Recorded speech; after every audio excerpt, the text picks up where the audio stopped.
Assalamualaikum warahmatullahi wabarakatuh. Yeay, kali ini kita akan belajar tentang topik 2 mata kuliah perancangan dan pengembangan kurikulum. UBD sebagai kerangka kerja kurikulum Step 2 bukti penilaian. Sebelum kita belajar bersama-sama, yuk kita kenalan dulu dengan kelompok 3. Yang pertama ada Jono Rahmat Maulana, yang kedua ada Nadia, yang ketiga ada Nadiatul Hafidah, yang keempat ada Nadira Syafa Kamilah, yang kelima Nailul Hidayah. Tugasnya silahkan bahas lebih mendalam tentang tahap 2. Tentukan bukti penilaian serta bagaimana penerapan sesuai dengan template yang ditunjukkan sebelumnya. Oke, kita masuk penjelasan. Prosedur pengembangan kurikulum dengan kerangka Understanding by Design pada tahap 2 ini terkait dengan bukti penilaian. Model Understanding by Design ini berisi penilaian dan evaluasi pembelajaran yang dibuat berdasarkan tujuan pembelajaran. Pada tahap 1, penilaian berisi uraian tentang pengukuran perolehan siswa, sehingga kata kerja operasional pada taksonomi Bloom digunakan dalam pernyataan penilaiannya. Bentuk dari bukti penilaian dapat dilakukan dengan tes lisan, observasi, proyek, praktikum, tes tertulis, penilaian diri, dan teman sejawat.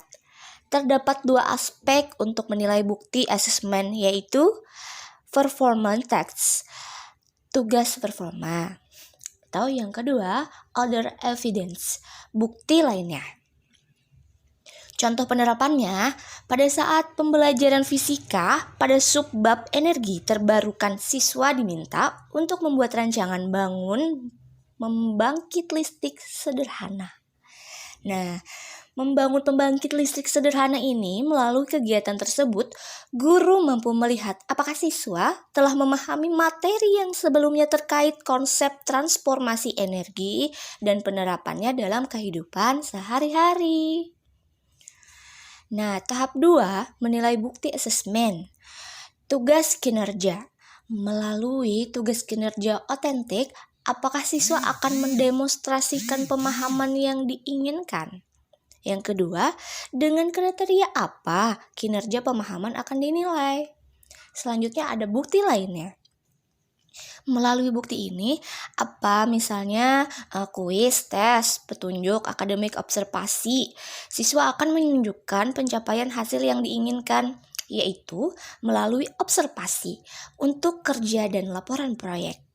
Yang kedua, bagaimana siswa merefleksikan dan menilai sendiri pembelajaran mereka. Pembahasan tentang tahap 2 yaitu menentukan bukti penilaian. Melalui pertanyaan-pertanyaan kunci yang terdapat pada tugas kinerja dan juga bukti lainnya. Melalui kinerja apa pemahaman kinerja peserta didik akan dinilai, dan melalui pertanyaan-pertanyaan pada bukti lainnya. Terdapat 6 aspek pemahaman dalam menentukan bukti penilaian. Yang pertama, mampu menjelaskan tentang konsep, prinsip, dan proses. Yang kedua, mampu menafsirkan dengan memahami data, teks, dan pengalaman. Yang ketiga, mampu mengadaptasi tentang apa yang mereka ketahui. Yang keempat, mampu menunjukkan perspektif yang berbeda. Yang kelima, mampu menunjukkan empati kepada orang lain. Yang keenam, memiliki pengetahuan diri. Nah, dari situ, terima kasih.